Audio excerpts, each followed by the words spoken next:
오늘 요한복음 19장 16절의 말씀을 우리가 본문으로 보았는데, 오늘 카리스의 말씀을 여러분들이 보시면 요한복음 19장 8절부터 16절까지의 말씀이 오늘 우리가 묵상하는 카리스의 본문 말씀인 것을 아실 수 있습니다.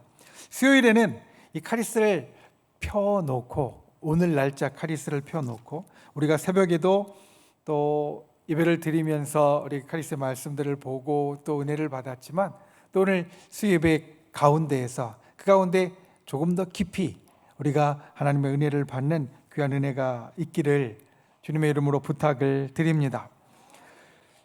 예수님의 마지막 밤입니다.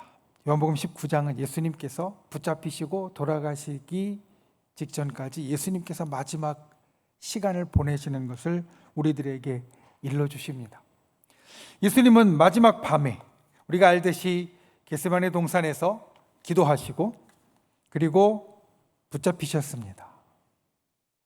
붙잡히신 후에 오늘 요한복음 19장의 앞에 말씀을 보면 안나스에게 신문을 받았다라고 말합니다.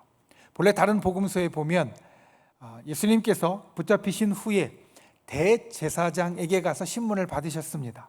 우리가 알듯이 베드로가 예수님을 3번 부인한 곳도 어디였냐면 바로 대제사장 집의 뜰이었습니다. 그곳에서 사람들을 만나고 너도 예수와 함께 있었지?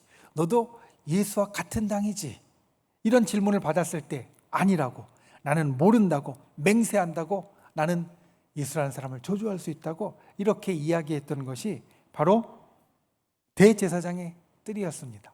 그래서 당시의 대제사장인 가야바에게 신문을 받으셨다. 복음서에서는, 다른 공관복음서에서는 이렇게 이야기합니다. 그런데 오늘 요한복음은 안나스가 등장합니다. 안나스는 가야바의 장인입니다. 그리고 우리가 오늘 말씀에 이제 있는 것을 보듯이 그 이전에 18절에서 보면 18장에서 보면 18장 28절에 이렇게 말합니다. 안나스에게 18장에서 신문을 받은 후에 그들이 예수를 가야바에게서 관정으로 끌고 갔다. 즉 가야바가 같이 등장합니다.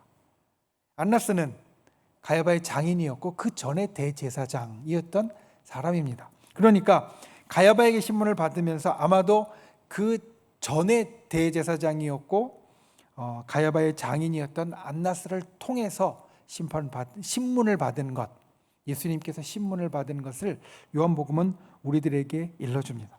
그리고 나서 빌라도에게 옮겨갑니다. 관정으로 갑니다. 거기에서 신문을 받으셨습니다. 빌라도가 이제 대제사장이 끌고 온 예수라는 사람을 만나보니까 도저히 자기가 볼 때는 죄가 없는 것 같습니다. 도저히 어떤 죄목을 잡아서 처벌하기에는 안 될 것 같습니다. 그러니까 이 빌라도는 예수님을 놓아줄 궁리를 하게 됩니다. 예수님께서 유월절 만찬을 하시고 그리고 그 밤에 기도하시면서 붙잡히셨으니까 우리는 이때가 유월절 때라는 것을 압니다. 유월절은 유대인들에게 있어서 가장 큰 명절이었습니다. 그러니까 이 명절에 마치 오늘날도 광복절이나 다른 때 특별 사면이나 이제 감옥에 있는 사람들을 놓아주는 그러한 경우가 있는 것처럼 유대인들에게 이 유월절에 한 명을 놓아주는 전례가 있어서 빌라도는 그걸 생각했습니다. 예수라는 사람을 끌고 왔는데, 반역을 했다고 끌고 왔는데 자기가 볼 때는 반역죄를 찾을 수는 없고, 그러니까 처벌하기는 어려우니까 이 유월절에 놓아주는 전례를 따라서 놓아주면 되겠다. 그리고 군중 앞에 묻습니다. 예수를 놓아주길 원하느냐, 아니면 바라바를 놓아주기 원하느냐. 바라바는 아주 포악한 강도였고 아주 큰 죄인이었습니다. 사람들이 당연히 예수라는 인물에 대해서 빌라도가 조사해 보니까 사람들이 많이 따랐고, 그리고 유대 지도자들, 대제사장은 뭔가 마음에 안 들어서 끌고 오긴 했지만 바로 지난주까지도, 우리가 종려주일이라고 하는 며칠 전까지만 해도 예수라는 인물이 예루살렘에 들어올 때 사람들이 쌍수를 들어 환영하고 종려나무까지 꺾고 흔들고 그리고 겉옷까지 깔아서 그렇게 환영했으니까 아마도 사람들에게 물으면, 군중에게 물으면 예수를 놓아달라고 하겠지, 이렇게 생각했을 겁니다. 그런데 의외로 답은 다르게 들어옵니다. 바라바를 놓아주소서. 바라바를 풀어주소서.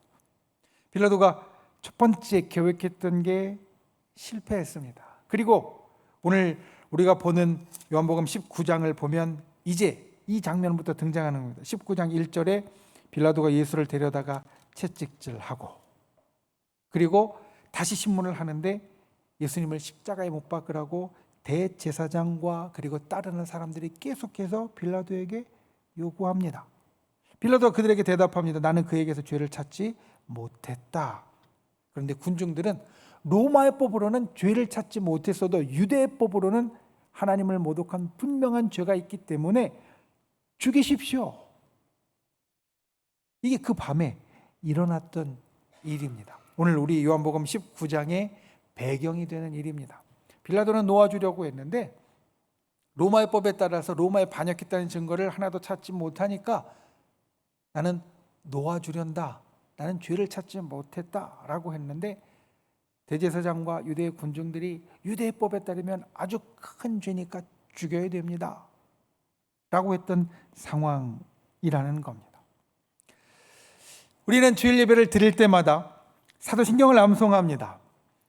언젠가 말씀드린 적이 있지만 사도신경은 우리가 무엇을 믿는가에 대한 신앙의 고백입니다.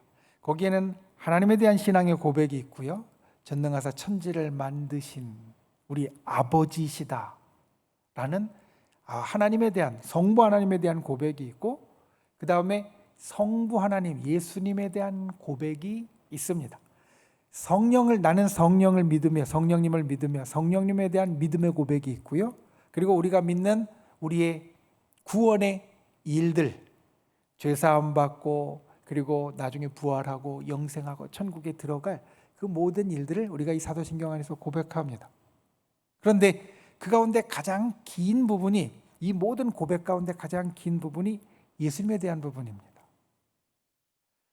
예수님께서 태어나시고 그리고 어떤 일을 당하셨고 그리고 지금은 어떻게 계시고, 우리는 사도신경에서 그것을 그대로 고백을 합니다.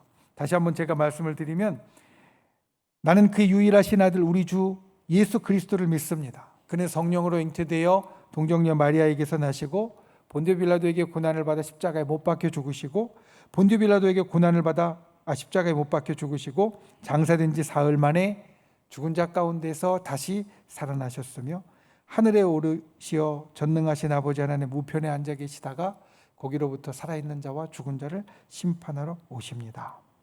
제가 가진 이 성경의 앞에 보면 사도신경이 9줄로 되어져 있는데요, 9줄 중에서 예수님에 대한 것이 6줄입니다. 예수님에 대한 것이 제일 길고요, 제일 상세합니다. 이유가 있습니다. 예수님에 대한 것이 사실 우리에게 제일 중요하고, 그리고 예수님에 대한 우리의 믿음에서 초대교회부터 지금까지 이단들이 제일 많이 나왔기 때문입니다. 초대교회 이단들 중에서 대표적인 이단들은 예수님을 온전한 신성과 온전한 인성을 가지신 분으로 인정하지 못했던 것이었습니다. 우리는 예수님이 온전하신 하나님, 성자 하나님이시고 그리고 온전한 인간의 몸으로 오셔서 우리의 모든 것을 직접 경험하시고 우리를 이해하시는 분이시다, 이걸 알고 믿습니다. 근데 초대교회는 이게 안 믿어졌다는 겁니다. 어떤 사람은 예수님은 온전한 인간이었는데 신이 됐다라고 말하고, 어떤 사람은 예수님은 온전한 신이었고 인간으로서 이 땅에 보였던 건 마치 헛개비같이 우리 눈에 보였던 거지 진짜 인간이 아니었다라고 이야기하고, 이런 부분들이 예수님에 대한 것들이 제일 논란이 많았고 여기에서 잘못된 믿음으로 엇나가는 사람들이 많았기 때문에 예수님에 대한 우리 신앙 고백이 가장 길게 되어져 있습니다. 그리고 이 사도신경에는 이름이 나오는데 삼위 하나님의 이름을 빼고는 딱 두 사람의 이름이 나옵니다. 제가 좀 전에 말씀드린 것 같이 동정녀 마리아, 나시고 할 때 그 동정녀 마리아와 본디오 빌라도에게 고난을 받으시오 라고 할 때 본디오 빌라도 둘입니다. 그 중에 마리아는 여러분 어떻습니까? 좋습니까? 나쁩니까? 그냥 우리가 좋다 나쁘다 한번 이렇게 딱 두 사람이니까 이야기를 해보겠습니다. 마리아는 좋습니까? 나쁩니까? 좋습니다. 마리아는 예수님의 구원 사역에 하나님의 구원 사역에 동참한 인물이었고요. 우리가 마리아를 생각할 때 좋다라고 우리 신앙의 본이 되며 그리고 우리가 신앙에 있어서 귀하게 여기는 좋은 이름이 됩니다. 그런데 본디오 빌라도는 어떻습니까? 본디오 빌라도는 좋습니까? 나쁩니까? 네, 나쁩니다. 우리가 알듯이 본디오 빌라도에 대한 우리의 인상은 나쁩니다. 이 본디오 빌라도가 어떤 사람인가 찾아보았습니다. 로마의 행정장관입니다. 본래 우리가 본디오 빌라도라고 우리가 번역을 했지만 본래 이름은 폰티우스 필라투스인데 로마의 황제인 티베리우스 시대의 군인이었고 그리고 주후 26년부터 36년까지 유대라는 로마의 속주를 다스렸던 행정장관이었습니다. 성경에는 예수님을 십자가형에 처한 사람으로 등장하는데 외부의 기록에서는 사실 많이 나오지는 않습니다. 성경과 관련된 유대인들의 기록에서는 이 본디오 빌라도가 등장을 하지만 로마 자체의 기록에서는 이 본디오 빌라도가 많이 등장하지는 않습니다. 그럼에도 불구하고 오늘날로 이야기하면 도지사급이라고 말할 수 있는 로마라는 아주 큰 제국의 지사급으로 말할 수 있는 빌라도는 훌륭할 수 있는 사람이었습니다. 다른 사람들이 볼 때 저 사람은 군인으로서 여기까지 올라온 아주 훌륭한 사람, 성공한 사람. 우린 빌라도에 대해서 사실 이렇게 이야기할 수도 있었습니다. 그런데 알듯이 우리는 본디오 빌라도를 생각할 때 저 사람은 악한 사람 이렇게 딱 정해서 말합니다. 어떤 사람은 이 본디오 빌라도를 위해서 변명해 줍니다. 생각해 보십시오. 빌라도는 어쩔 수 없었습니다. 왜냐하면 이미 예수님은 우리를 위하여서 목숨을 내어주시고자 이 땅에 오셨고 하나님의 구원 계획이 이미 다 있었기 때문에 빌라도는 어쩔 수 없었습니다. 어쩔 수 없이 그렇게 예수님을 십자가에서 돌아가시게 한 거지 빌라도라는 사람이 악한 사람은 아닙니다. 이런 변명을 해주기도 합니다. 그런데 그 변명에 대해서 일부는 이렇게 반박합니다. 자, 빌라도가 고민을 했다고 하는데 하룻밤 사이에 사형 결정을 내린 것은 그 어떤 변명도 통하지 않을 것이다. 사람을 죽이는 결정을 보면 우리가 알듯이 밤에 예수님이 붙잡혔는데요. 이미 아침에 십자가형으로 사형을 집행하러 떠납니다. 몇 시간 만에 한 사람의 생명을 빼앗는 결정을 한 것, 사형 결정을 한 것은 어떻게 변명해 줄 여지가 없이 빌라도도 사실은 그럴 생각이었다라고밖에 말할 수 없다는 겁니다. 오늘 우리의 본문인 16절이 그것을 말합니다. 이에 예수를 십자가에 못 박도록 그들에게 넘겨주니라. 아무리 뭐라고 이야기해도 본디오 빌라도가 분명히 잘못했고 악한 사람으로 남을 수밖에 없었다라는 것을 우리는 이 한 구절을 통하여서 확인할 수 있다는 겁니다. 빌라도가 훌륭한 사람일 수 있었는데 빌라도가 분명히 성공한 군인으로서 사람들의 존경을 받는 훌륭한 사람, 성공한 사람일 수 있었는데 악한 사람이 되어버린 그 인생에서 우리에게 주는 교훈, 그리고 신앙에서 우리에게 주는 교훈. 오늘 말씀에서 우리가 나눌 제일 중요한 것 하나는 바로 이것입니다. 깨달음은 변화로 이어져야 합니다. 여러분, 이게 오늘 말씀에서 제일 중요합니다. 오늘 카리스의 본문인 8절부터의 말씀을 우리 카리스는 이렇게 설명합니다. 여러분, 카리스 72페이지를 보시면 빌라도의 재판에 대해서 오늘 카리스는 이렇게 말합니다. 빌라도는 예수님이 무죄인 것을 알고 있었습니다.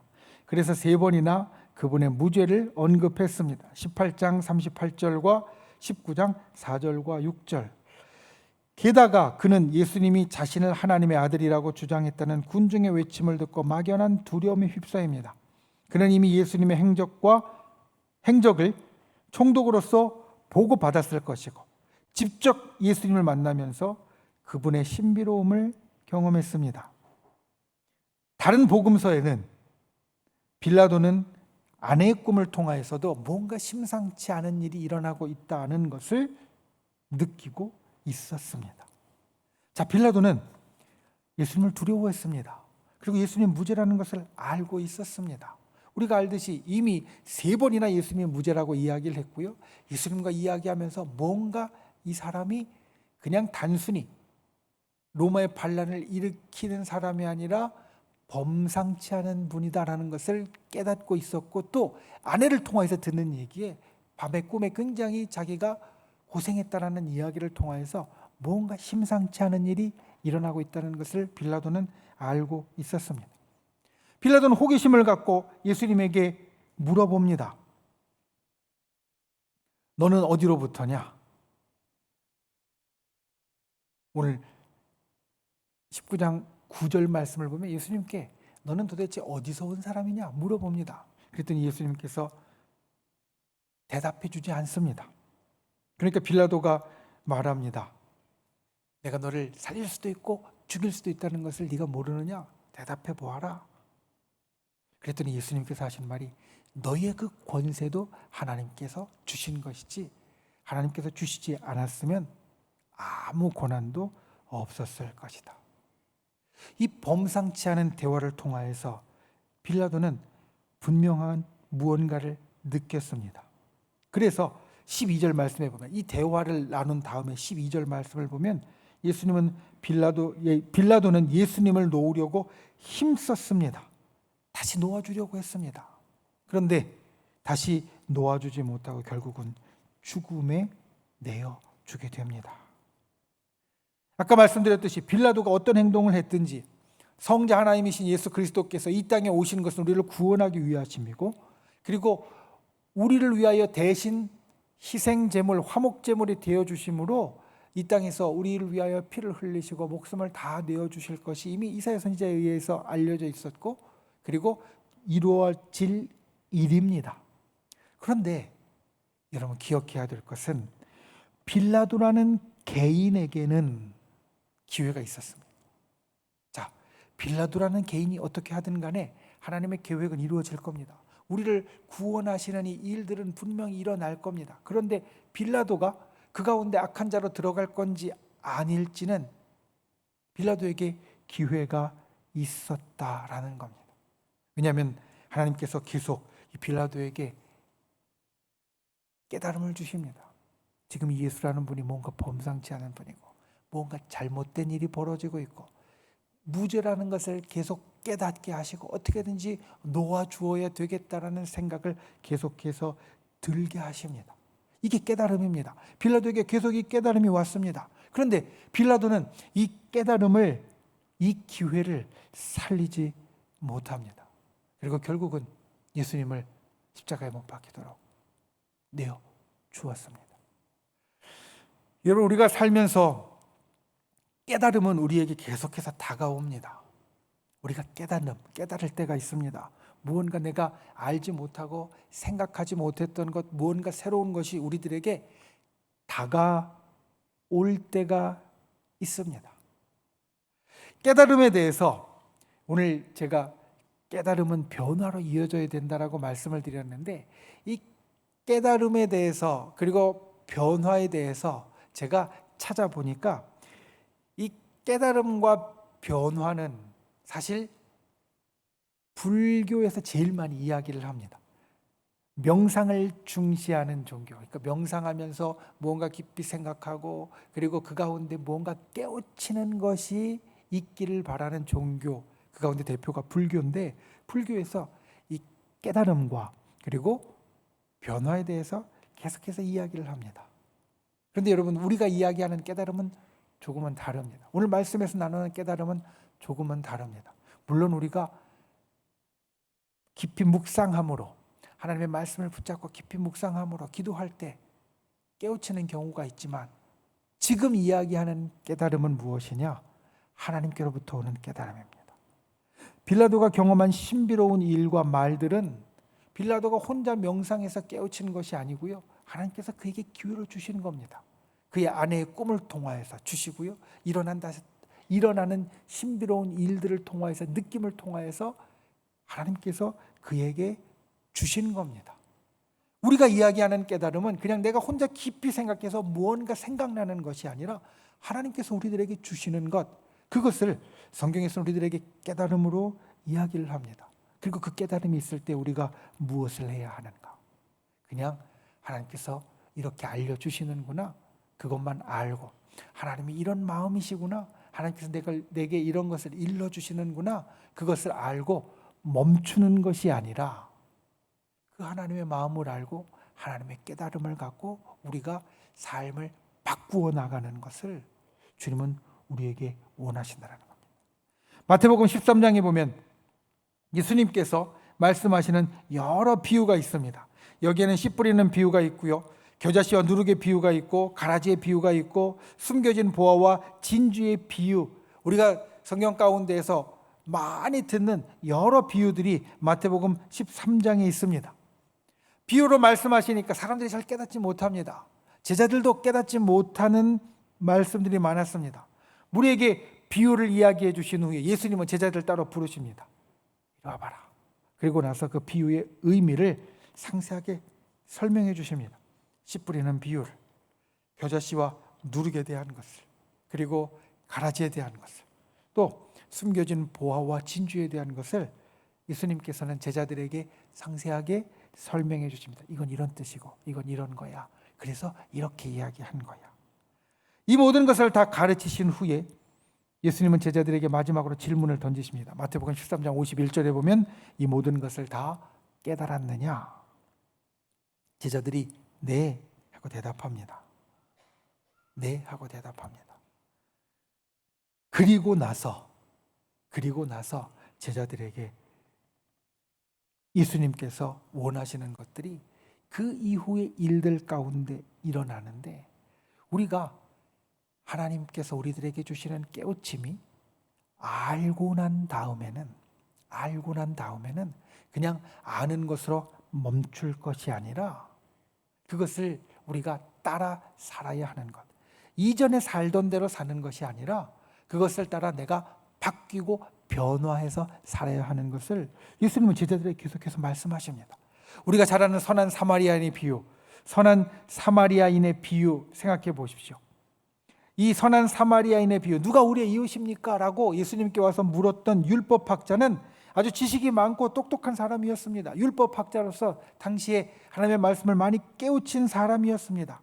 그런데 이 모든 말씀을 사마리아의 비유, 선한 사마리아인의 비유를 통해서 말씀하신 후에 누가복음 10장 28절에 보면 예수님이 이렇게 말씀하십니다. 이를 행하라.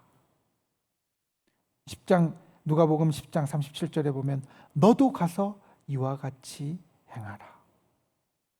알고 깨우쳤으면 예수님께서는 자기에게 와서 물어본 사람들, 함께 있던 제자들에게 계속해서 이야기하시는 것이 행하라, 바꾸어라, 변해라 라는 겁니다. 율법학자가 하나님의 말씀을 많이 보고 많이 알고 깨달았습니다. 그 가운데 지식이 참 많았습니다. 그런데 그 모든 지식을 갖고 예수님께 와서 물어보았을 때 예수님은 그 율법학자에게 무엇이라고 이야기하냐면, 알았느냐? 그러면 가서 행해야 된다. 그러면 살 것이다. 선한 사마리아인의 그 이야기를 통해서 누가 진짜 이웃인지 알았느냐? 그러면 너도 그 이웃같이 가서 행하라. 예수님은 계속해서 이것을 이야기하셨다는 겁니다. 예수님 앞에 부자 청년이 찾아왔습니다. 그래서 어떻게 해야 구원을 받느냐고 물어봅니다. 예수님이 하나님의 말씀을 다 행해야 하고 이런 것들을 해야 된다라고 말씀합니다. 이 부자 청년이 말합니다. 내가 어려서부터 말씀을 듣고 훈련을 받아서 그 모든 것들을 다 지켰습니다. 그러냐?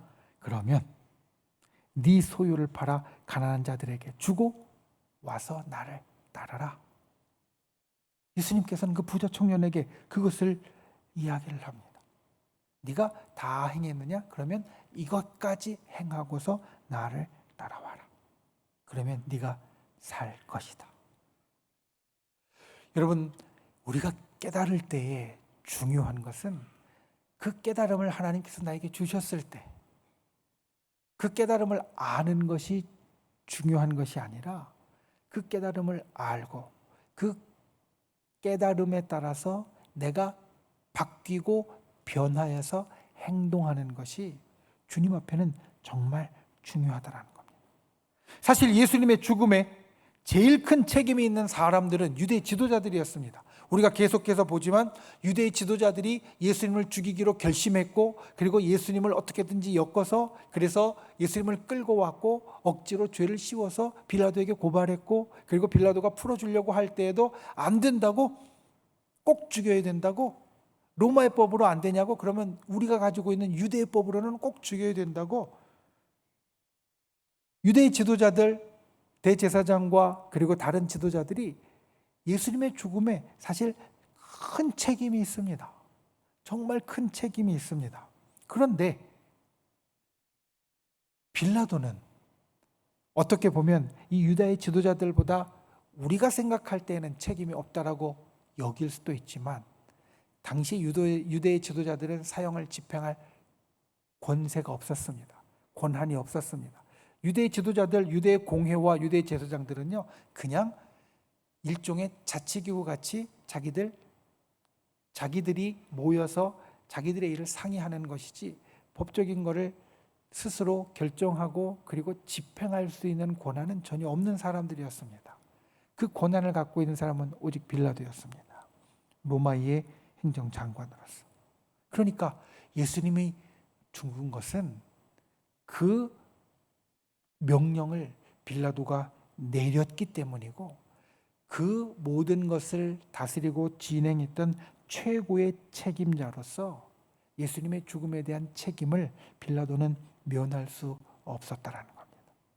결국은 자기에게 돌아올 일이었습니다. 그것이 유다 지도자들의 이야기를 들어서 혹 행여나 일어날 소요나 반란을 방지하기 위한 것이든, 아니면 진짜 예수님이 죽어야 될 죄라고 마음이 바뀌었든 어떠했든 어떤 이유에서든 예수님의 십자가의 죽음에 있어서 책임을 갖고 있는 사람은 본디오 빌라도였다는 겁니다.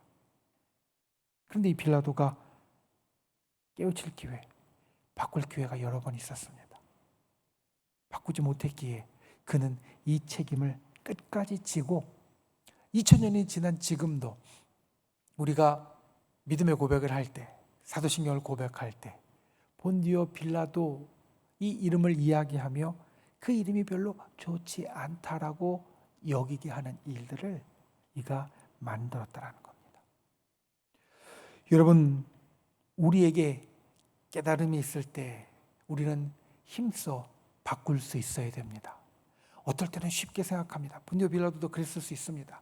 자, 나에게 깨달음이 있지만 내가 바꾸자고 하면 귀찮고 힘들고 어려우니까. 저 유대 지도자들이 또 사람들 막 선동해서 시끄럽게 하고 앞에서 데모하고 그리고 소리치고 그리고 다른 일들도 일어날 수 있으니까, 그러니까 그냥 내 깨달음과 관계없이 그냥 저들이 원하는 대로 해주자. 빌라도는 이랬을 겁니다. 그런데 그렇게 쉽게 생각했던 일이 진행이 되어지면서 본디오 빌라도는 일종의 저주와 같은 이름이 되고 말았다.